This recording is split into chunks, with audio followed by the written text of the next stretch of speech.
The book, Let's Get Real, there were 21 questions for white folks, and there were also 21 questions that were different for the people of color.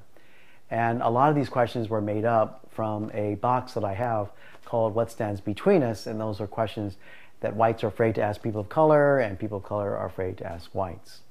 Along with that is that in the book, there was also a question to the white people, which was, if you could think of 3 questions that you would love to ask people of color, what would they be? And so a lot of folks wrote in about that, and so I had the people of color answer those questions.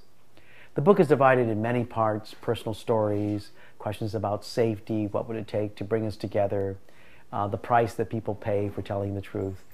And basically, all these different sections, there'll be more than one writer in each of these sections, maybe as much as 5 to 10 people will be answering each of the questions.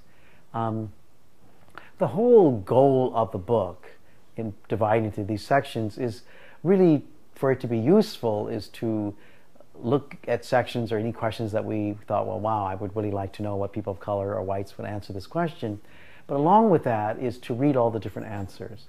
And then not to just keep going in the book, but to really take in what people have said. And what I hope to do is that people use this in classrooms, in workplaces, and then to begin a dialogue where you ask the question of everybody in the room. And they too begin to hear the answers and to answer them honestly. Along with that is the book comes with different ways, different questions you can ask people who actually tell you something, answering these questions, for instance.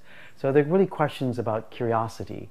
I think that the reason why the book was written, at least for me, was that I often felt that when a person said something about their lives in terms of diversity issues, that we often would be either adversarial, we would be defensive, but we wouldn't necessarily take in what they said out of curiosity.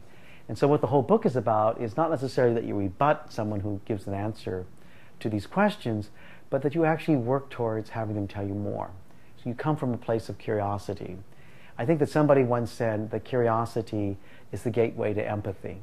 And I think that the only way that we'll be able to really have a relationship with somebody, to find out what their lives are like, and or maybe even why they said what they did, was to really ask them questions so that we can go deeper on the more intimate story that may perhaps even lies underneath what they've just shared.